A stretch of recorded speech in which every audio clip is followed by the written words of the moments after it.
దేవుని యొక్క పరిశుద్ధ గ్రంథంలో నుండి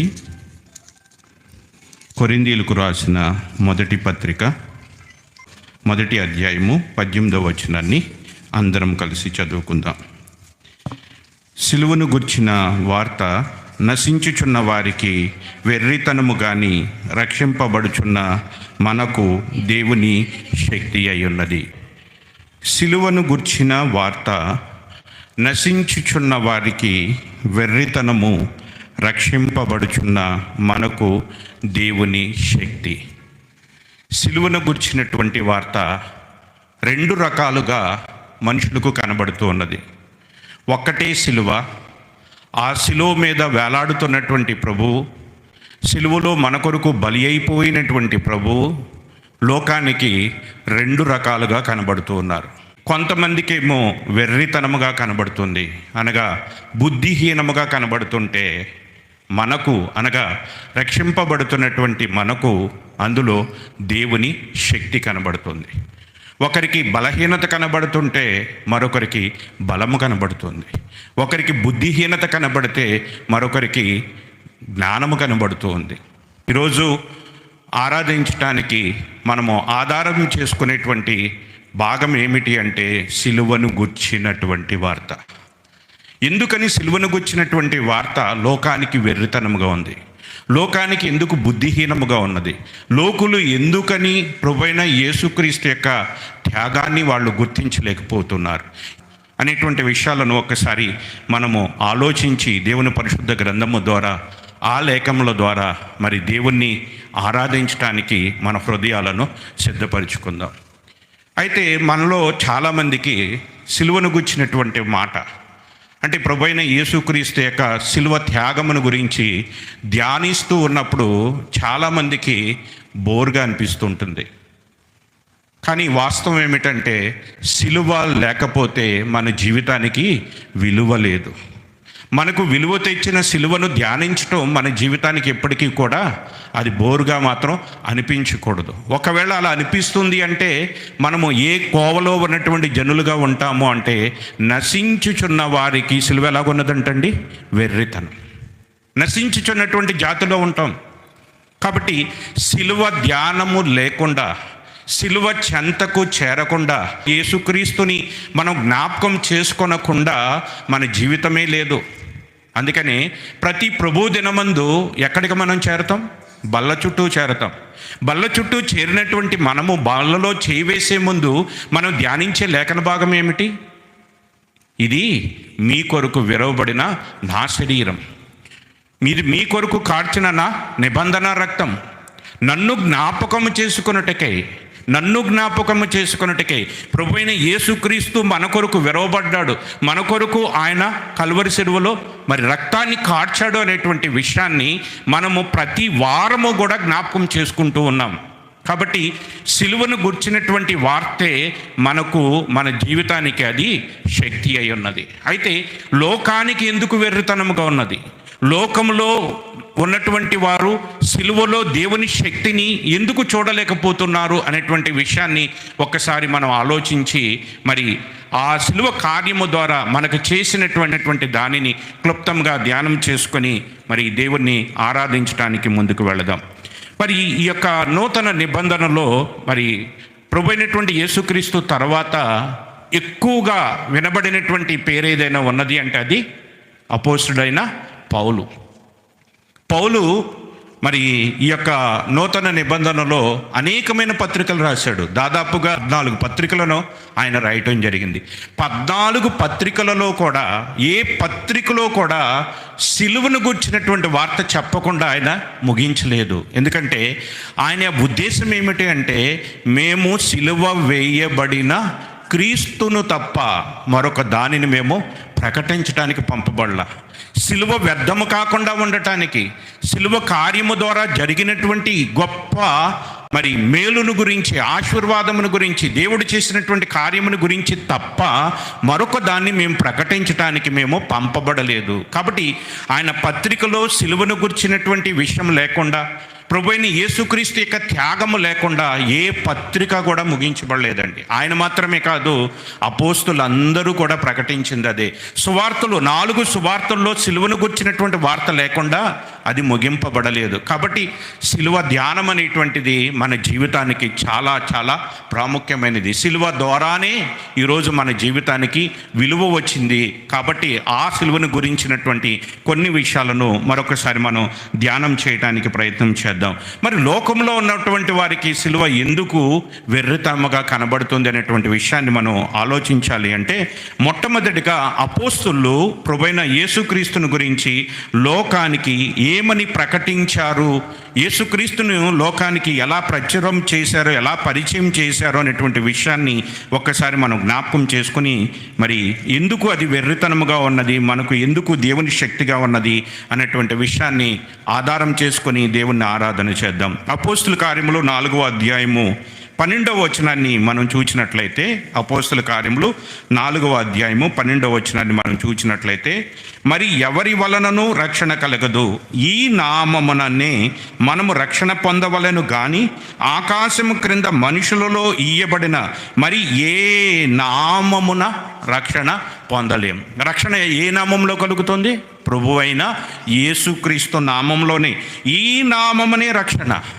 అపోస్తులు లోకానికి ఏమని ప్రకటించారు? రక్షణ పొందాలి అంటే ప్రతి ఒక్కరూ కూడా ప్రభువైన యేసుక్రీస్తును విశ్వసించాలి. ఆయన నామము ద్వారానే రక్షణ.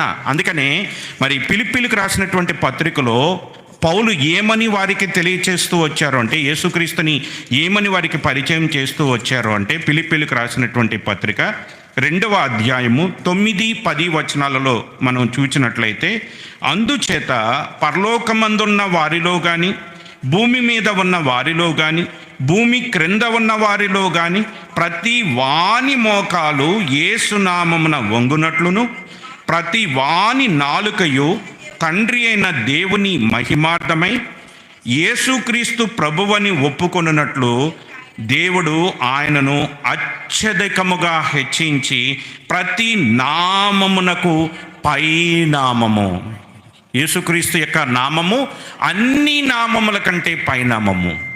ఆయన నామము ద్వారానే రక్షణ. ఏ నామములో కూడా రక్షణ అనేటువంటిది లేదు. రక్షణ అనగా పాపముల నుంచి విడుదల. పాపముల నుంచి ఎవరు విడుదల పొందుతారో వారు నిత్య శిక్ష నుంచి, నిత్య నరకము నుంచి వారు తప్పింపబడతారు. అంటే నిత్య శిక్ష నుంచి, నిత్య నరకము నుంచి తప్పింపబడాలి అంటే మనకున్న మార్గము ఏమిటి అంటే ప్రభువైన యేసుక్రీస్తు యొక్క నామము. ఆయన నామము ద్వారానే రక్షణ, ఆయన నామము ద్వారానే పాపక్షమాపణ, ఆయన నామము ద్వారానే విడుదల. మరి ఏ నామములో కూడా రక్షణ లేదు. అందుకని ఆ నామము అన్ని నామముల కంటే ఉన్నతమైనటువంటి నామము. ఆ నామమును బట్టి ప్రతి వాని యొక్క మోకాలు వంగాలి, ప్రతి నాలుక కూడా ఆయననే స్తుతించాలి. ఇది ప్రభువైన యేసుక్రీస్తును గురించి అపోస్తులు లోకానికి యేసుక్రీస్తును పరిచయం చేసిన విధానం. ఆయన ఎవరు, ప్రభువైన యేసుక్రీస్తు ఎవరు అంటే, ఈయన నామము ఉన్నతమైన నామం.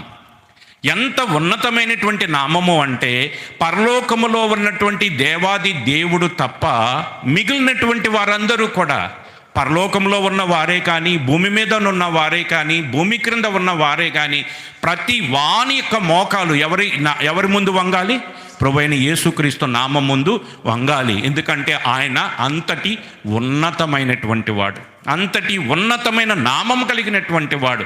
రక్షణ ఆయన ద్వారానే కలుగుతుంది అని ఆయనను గురించి లోకానికి ప్రకటిస్తూ వచ్చారు. మరొక విషయాన్ని గురించి మనం ఆలోచించినట్లయితే, ప్రభువైన యేసుక్రీస్తును లోకానికి ఎలా వారు పరిచయం చేశారు, అపోస్తులు ఎలా పరిచయం చేశారు అంటే, కొలసీలకు రాసిన పత్రిక 1వ అధ్యాయము 15వ వచనం నుంచి మనం చూసినట్లయితే, ప్రభువైన యేసుక్రీస్తుని కొలసీ సంఘానికి ఎలా అపోస్తలుడైన పౌలు పరిచయం చేశాడు అంటే, ఆయన అనగా ప్రభువైన యేసుక్రీస్తు అదృశ్య దేవుని స్వరూపి అయి సర్వ సృష్టికి ఆది సంభూతుడై ఉన్నాడు. ఏమై ఉన్నారు? ప్రభువైన యేసుక్రీస్తు ఏమై ఉన్నారండి?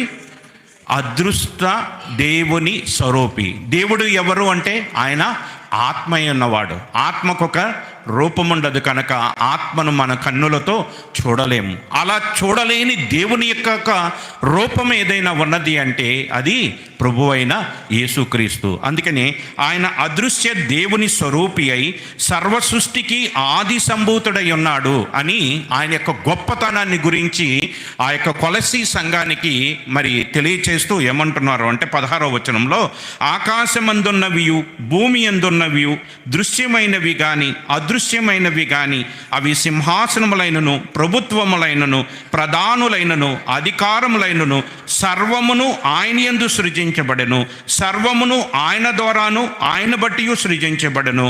ఆయన అన్నిటికంటే ముందుగా ఉన్నవాడు, ఆయనే సమస్తమునకు ఆధారభూతుడు.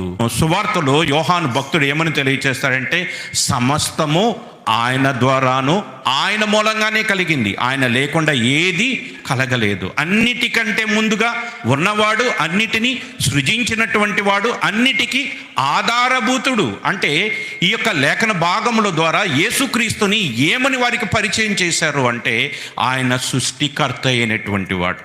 ఈ సృష్టిలో ఉన్నటువంటి సూర్యుడు, చంద్రుడు, నక్షత్రాలు, భూమి మీద ఉన్న సర్వము, మానవులైనటువంటి మనలను సమస్తాన్ని సృజించినటువంటి వాడు ఆయనే. ఆయన లేకుండా ఏది కూడా కలగలేదు. ఆయన ద్వారాను ఆయన మూలంగానే సమస్తము కలిగింది. ఆయన మృతుల్లో నుండి తిరిగి లేచుట వలన ఆది సంభూతుడు అనగా అర్థం ఏమిటంటే ఫస్ట్ బోర్న్, మొట్టమొదటిగా పుట్టినటువంటి వాడు అనేటువంటి మీనింగ్ వస్తుంది. కానీ వాస్తవంగా ఏమిటి అంటే మృతుల్లో నుండి లేచినటువంటి మొట్టమొదటి వాడు.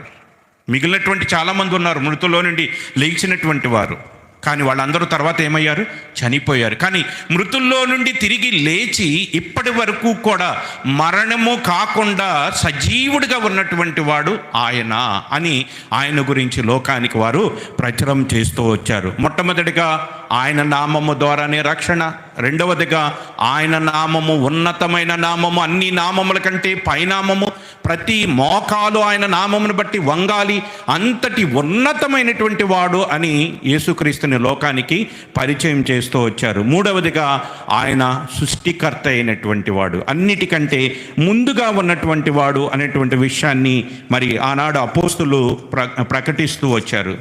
మరి నాలుగవదిగా మనం చూసినట్లయితే హెబ్రీలకు రాసిన పత్రిక 1వ అధ్యాయము 3-4 వచనాలలో మనం చూసినట్లయితే ఆయన దేవుని మహిమ యొక్క తేజస్సు. ఎవరు? ప్రభువైన యేసుక్రీస్తు ఎవరు? దేవుని మహిమ యొక్క తేజస్సు. తేజస్సు అన్న పదానికి కింద అర్థం ఏమిచ్చారు చూడండి, ఏమిచ్చారు? ప్రతిబింబము. ప్రతిబింబము అంటే ఇంగ్లీష్లో మనం ఏమంటామంటే ఫోటో అంటాం. అంటే దేవుడికి ఫోటో తీసినట్లయితే అది ఎవరిలాగా కనిపిస్తుందట? ప్రభువైన యేసుక్రీస్తు. అంటే దేవుని యొక్క తేజస్సును, దేవుని మహిమ యొక్క తేజస్సును, అంటే దేవుడు ఎలాగుంటాడో ప్రభువైన యేసుక్రీస్తు అలానే ఉంటాడు. దేవుడు పరిశుద్ధుడైతే యేసుక్రీస్తు పరిశుద్ధుడు, దేవుడు సర్వశక్తిమంతుడైతే యేసుక్రీస్తు కూడా సర్వశక్తిమంతుడు. దేవునిలో ఉన్నవన్నీ కూడా యేసుక్రీస్తులో కనబడుతూ ఉంటాయి. అది ఆనాడు అపోస్తులు లోకానికి యేసుక్రీస్తుని పరిచయం చేస్తూ వచ్చారు. ఇంకా ఏమంటున్నారు? ఆయన తత్వము యొక్క మూర్తిమంతము. తత్వము యొక్క మూర్తిమంతం అంటే ఎగ్జాక్ట్ రిప్రజెంటేషన్. దేవుడు ఏమై ఉన్నాడో ప్రభు అయిన యేసుక్రీస్తు కూడా అదే రీతిగా ఉన్నాడు అని తెలియచేస్తూ తన మహత్తు గల మాట చేత, ఆయన మాటలో ఏమున్నదంటండి? మహత్తు ఉన్నది. ఆయన మాట మాత్రం సెలవిస్తే చాలు జీవితాలు మారిపోతూ ఉన్నాయి. ఆయనతో కొంచెంసేపు మాట్లాడినటువంటి సమరీ స్త్రీ యొక్క జీవితం మారిపోయింది. అయ్యా త్వరగా దిగిరా అనగినటువంటి ఒకే ఒక్క మాటతో ఆ జక్కయ్య యొక్క జీవితం మారిపోయింది. ఆయన దగ్గరకు వచ్చి వెనకాల కూర్చుని ఏడ్చి కన్నీటితో ఆయన పాదములు కడిగినటువంటి పాపాత్మురాలు యొక్క జీవితం మారిపోయింది.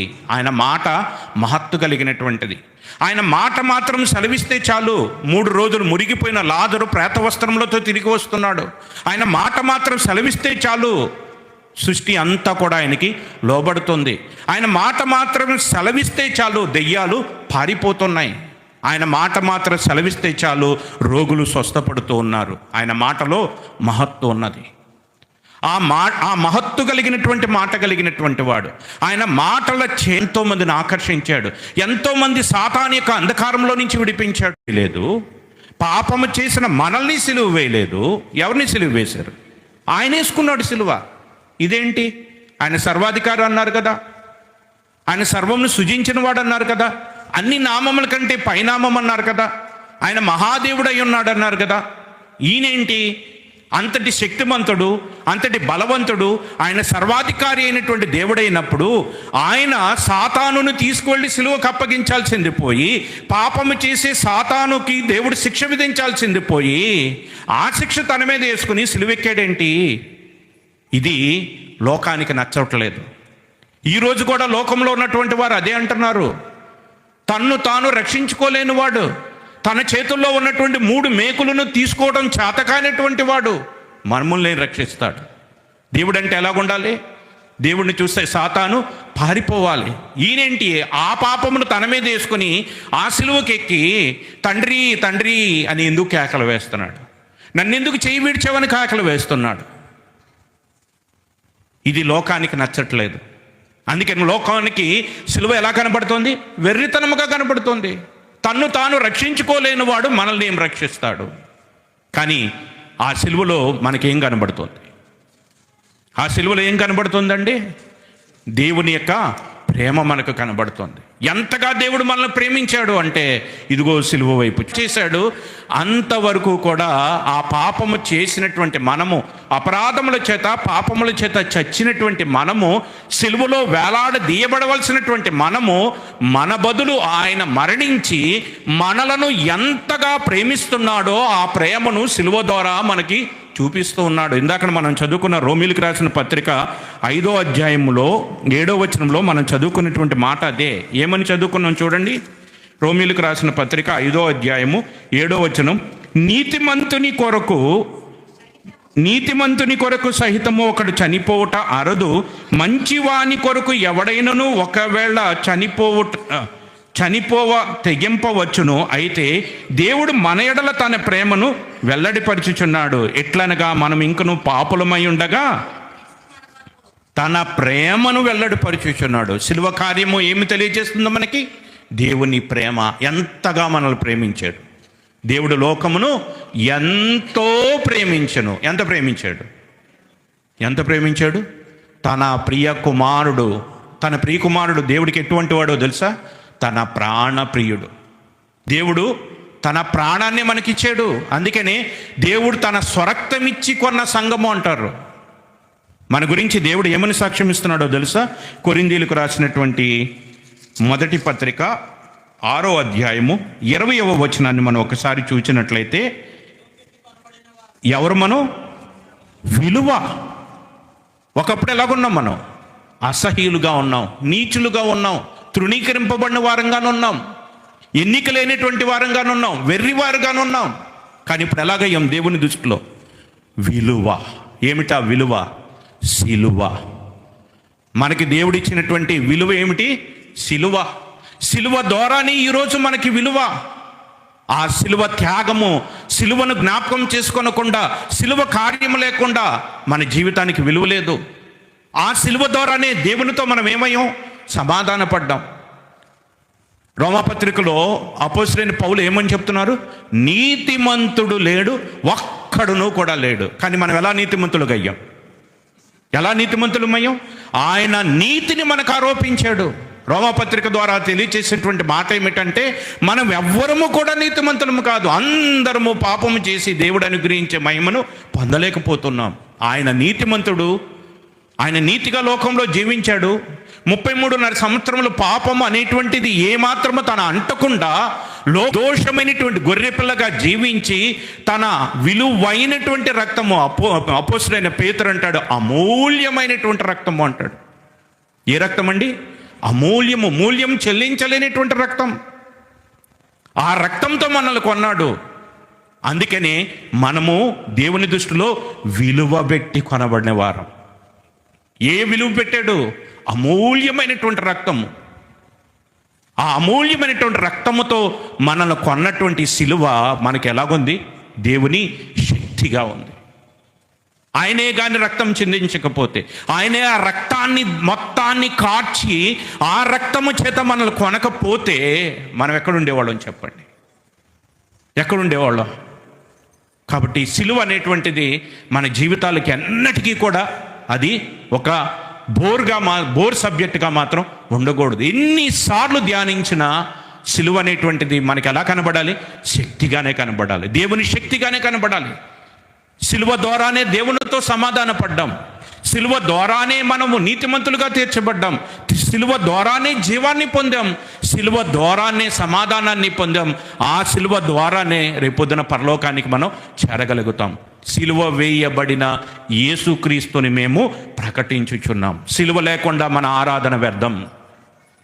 సిలువలో వేయబడిన యేసుక్రీస్తు మన కన్నులలో కనబడకుండా, మన హృదయాల్లో ముద్రింపబడకుండా మనం చేసే ఆరాధన అది ఏమాత్రము యోగ్యమైనది కాదు.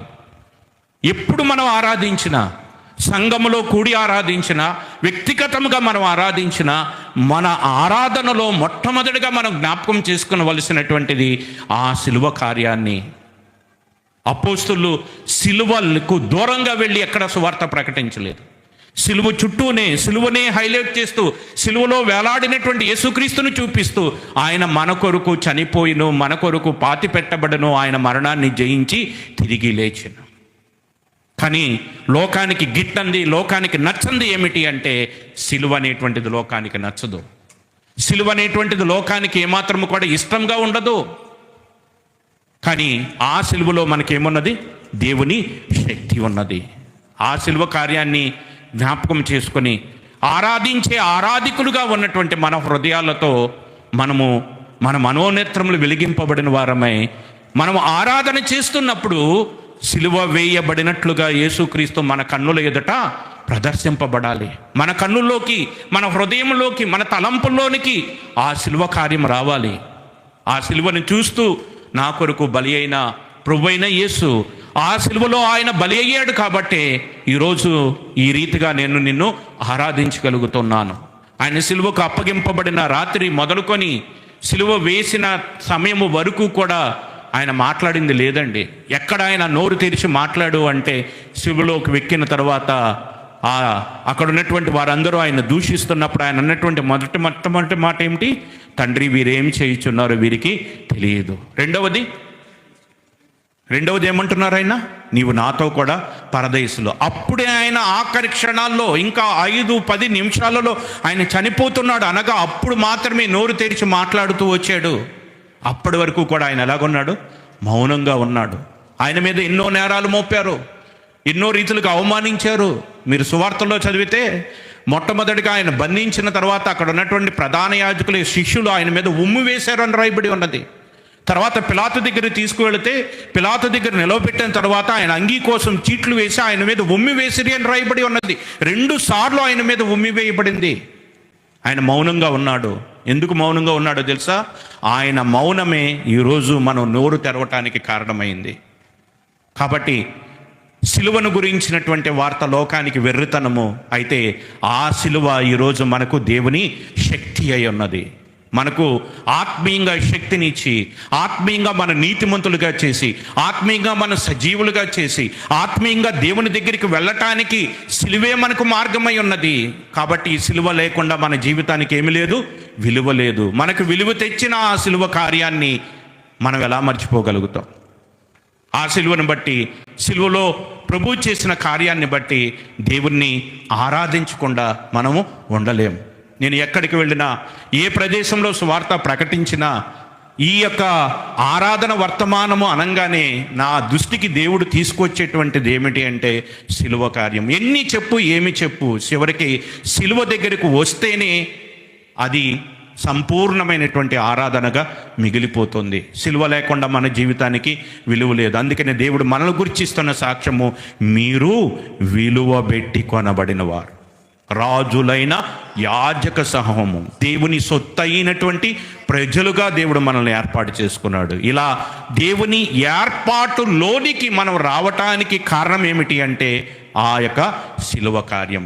కాబట్టి ఏర్పరచబడినటువంటి వంశముగా, అమూల్యమైనటువంటి రక్తము చేత మనలను కొని విలువైనటువంటి వారిగా దేవుని ఎదుట మనలను నిలవబెట్టినటువంటి మన ప్రభువైన యేసుక్రీస్తు యొక్క త్యాగమును జ్ఞాపకం చేసుకొని మన కొరకు తగ్గించుకొని, మన కొరకు అవమానాలను నిర్లక్ష్య పెట్టి, మన కొరకు సమస్తమును భరించి సహించినటువంటి ఆ ప్రభువును, ఆ రీతిగా ఆ యొక్క ప్రభు అయిన యేసుక్రీస్తు, అంటే తన ప్రాణమైనటువంటి యేసుక్రీస్తుని మనకు అప్పగించినటువంటి ఆ దేవుని యొక్క ప్రేమను మనం అర్థం చేసుకుని మనం హృదయపూర్వకంగా దేవుణ్ణి ఆరాధిద్దాం. మన హృదయాలలో ఆ యొక్క ఆరాధన జరిగిస్తూ ఉన్నప్పుడు ఆ ప్రభువైన యేసుక్రీస్తు యొక్క త్యాగము, దేవుని యొక్క ప్రేమ మన హృదయాలలో పోయబడినటువంటిది. అందుకనే ఆ రోమాపత్రిక 5వ వచనాలలోనే ఉన్నటువంటి మాట, ఒక్క మాటను చదువుకుని ఆరాధనలోనికి వెళ్ళిపోదాం. రోమిలికి రాసిన పత్రిక 5వ అధ్యాయము 5వ వచనం. ఎందుకనగా ఈ నిరీక్షణ మనలను సిగ్గుపరచదు, మనకు అనుగ్రహింపబడిన పరిశుద్ధాత్మ ద్వారా దేవుని ప్రేమ మన హృదయాలలో కుమ్మరింపబడుతున్నది. ఒకవేళ నిజంగానే దేవుని ప్రేమ మన హృదయాలలో కుమ్మరింపబడితే ఆ ప్రేమను ఎక్కడ చూడాలి చెప్పండి? ఎక్కడ చూడాలి? సిలువలో చూడాలి. ఎంతగా నన్ను ప్రేమించాడు అంటే, నేను ఉండవలసిన స్థానంలో ఆయన ఉన్నాడు. దేనికి మనము అర్హులమో దానికి మనల్ని అనర్హులుగా చేశాడు, దేనికి మనం అనర్హులమో దానికి మనల్ని అర్హులుగా చేశాడు. మనందరం దేనికి అర్హులు అని చెప్పండి?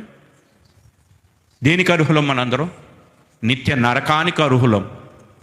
దానికి మనలను అర్హులుగా చేశాడా? చేయలేదా? చేయలేదు. మనం దేనికి అనర్హులం అని చెప్పండి?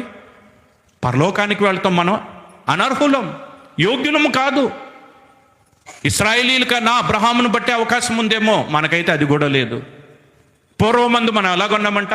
దేవుని లేని వారం, వాగ్దానాలు లేవు, నిబంధనలు లేవు, క్రీస్తునకు దూరంగా ఉండి దేవుని ఎరగనటువంటి వారం. కనబడిన ప్రతి దానిలో దేవుడేమో దేవుడేమో అనుకుని ప్రతి దానిలో కూడా దేవుణ్ణి వెతికి అన్నిటినీ దేవుళ్ళుగా చేసుకున్నాం. కానీ ఒక్క దాని వలన కూడా మనము రక్షణ పొందలేకపోయాం. సిలువ ద్వారా అన్ని నామముల కంటే ఉన్నతమైనటువంటి నామము ద్వారానే మనకు రక్షణ అనేటువంటి విషయాన్ని మనం తెలుసుకోగలిగాం.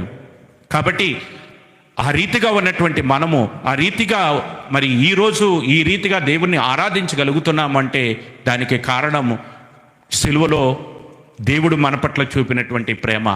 మనందరము కూడా పాపాన్ని బట్టి నిత్య నరకానికి పాత్రులమై ఉంటే నరకము నుంచి మనల్ని తప్పించారు. పరలోకానికి మనం పాత్రులము కాము, వెళ్ళటానికి అర్హులము కాము. కానీ అక్కడికి వెళ్ళే అర్హతను దేవుడు మనకి సిలువ కార్యము ద్వారా మనకి అనుగ్రహించాడు. కాబట్టి ఈ యొక్క మాటలను మరి ఆధారం చేసుకొని మరి దేవుడు మన హృదయాలలో తన యొక్క ప్రేమను కుమ్మరిస్తూ ఉన్నప్పుడు ఆ ప్రేమను ధ్యానం చేసుకొనుచు మరి హృదయపూర్వకంగా దేవుణ్ణి మనందరము కూడా ఆరాధన చేద్దాం. దేవుడి యొక్క మాటలు మన యొక్క వినికిడిలో దీవించి ఆశీర్వదించునుగాక. ఆమేన్.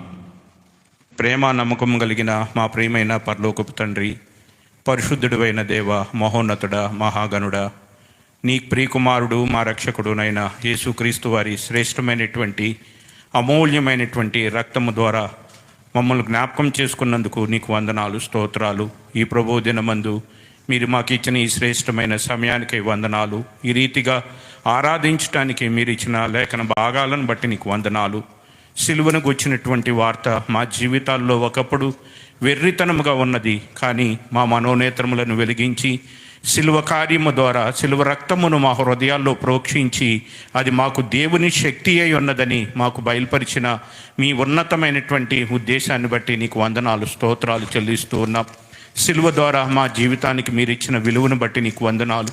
ఒకప్పుడు తృణీకరింపబడిన వారముగా, అసహ్యములుగా, నీచులుగా, పాపముల చేత, అపరాధముల చేత చచ్చినటువంటి వారముగా ఉన్నటువంటి మా పట్ల మీరు కృప చూపి నీ కుమారుడి యొక్క అమూల్యమైనటువంటి రక్తము ద్వారా కడిగి విలువబెట్టి కొనబడినటువంటి జనాంగముగా మమ్మల్ని మీరు చేసినందుకు నీకు వందనాలు. చీకటిలోనున్న మాకు ఆశ్చర్యకరమైన వెలుగులోనికి మమ్మల్ని పిలిచి నీ గుణాతిశయంలో ప్రచురము చేసి రాజులైన యాజక సమూహముగా నీ సొత్తైనటువంటి ప్రజలుగా మమ్మల్ని మీరు చేసిన విధానానికి నీకు వందనాలు, స్తోత్రాలు. ఒకప్పుడు దేవుడు లేని వారము, నిరీక్షణ లేని వారము, వాగ్దానాలు లేనటువంటి వారము, క్రీస్తునకు దూరస్థలమై లోకమందు దేవుడు లేనటువంటి వారము, నిజమునకు దేవుళ్ళు కానటువంటి వారిని ఆరాధిస్తూ మోసపోయినటువంటి వారము ప్రభువా. అయినప్పటికీ మా పట్ల కృప చూపావు, కనికరించావు తండ్రి. నీ యొక్క జగత్తుకు పునాది వేయబడక మునిపే మా పట్ల మీరు కలిగి ఉన్న మీ ఉన్నతమైన సంకల్పమును బట్టి, క్రీస్తు యేసునందు మమ్మల్ని మీరు ఏర్పాటు చేసుకున్నటువంటి మీ యొక్క ప్రణాళికను బట్టి ప్రభువా నన్ను రక్షించావు. నా యొక్క పాపములను జ్ఞాపకం చేసుకొనక నన్ను జ్ఞాపకం చేసుకున్నావు. నాకు వెర్రితనముగా ఉన్నటువంటి సిలువలో నీ యొక్క శక్తిని నాకు చూపించావు. నీ ప్రేమను నా హృదయంలో కుమ్మరించావు ప్రభువా, నీకు వందనాలు. నా కొరకు ఇంతగా తగ్గించుకొని, ఇంతగా నిన్ను నీవు బలియాగముగా చేసుకొని నీ ప్రేమను నాకు కనపరిచినందుకు నీకు వందనాలు.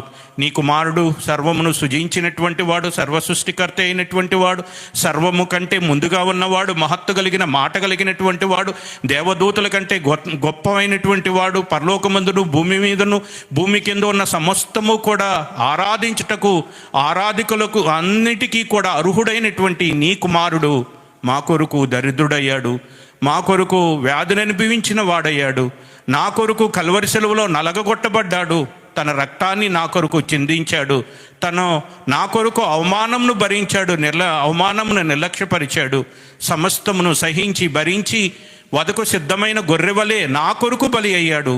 అందును బట్టి నీకు స్తోత్రాలు చెల్లిస్తూ ఉన్నాం.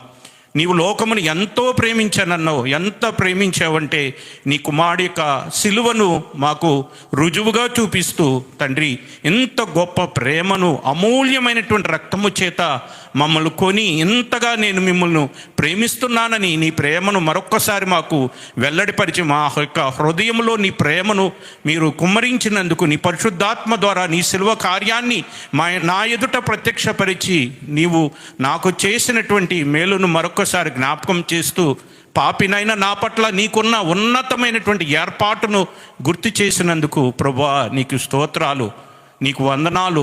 నన్ను నీతో సమాధానపరుచుకున్నావు సిలువ ద్వారా, నన్ను నీ యొద్దకు చేర్చుకున్నావు సిలువ ద్వారా, సమీపస్తులుగా చేసుకున్నావు నీ యొక్క సిలువ కార్యము ద్వారా. ప్రభువా సిలువ కార్యము ద్వారా నన్ను నీతిమంతులుగా చేశావు, సిలువ కార్యము ద్వారా సమాధానం ఇచ్చావు, సిలువ కార్యము ద్వారా నిత్య రాజ్యానికి నన్ను వారసుడిగా చేసావు. ప్రభువా ఇంత గొప్ప ప్రేమను, ఇంతగా నా పట్ల ఉన్నతమైన ఉద్దేశాలను కలిగి మీరు నా కొరకు చేస్తున్న, నా కొరకు చూపుతున్న, నా కొరకు మీరు తండ్రి మీరు చూపిస్తున్నటువంటి మీ ప్రేమానురాగాలు, నీ వాత్సల్యమును బట్టి నేను నీకేమీ చెల్లించగలను ప్రభువా. సూర్యోదయం మొదలుకొని సూర్యాస్తమయం వరకు మా జీవిత కాలం అంతయు కూడా నిన్ను స్తుతించినా నేను రుణస్థుడినేనని ఒప్పుకొనుచు ఈ యొక్క చిన్న స్తుతి ఆరాధన నా కొరకు బలి అయి సిలువలో యాగమై నన్ను దేవునితో సమాధానపరిచినటువంటి నీ ప్రియ కుమారుడు, నీ ప్రాణప్రియుడు, నా యొక్క రక్షకుడు అయినటువంటి యేసుక్రీస్తు వారి శ్రేష్టమైనటువంటి నామంలోనే ఈ స్తుతులు మీకు సమర్పిస్తున్నాను తండ్రి. ఆమేన్.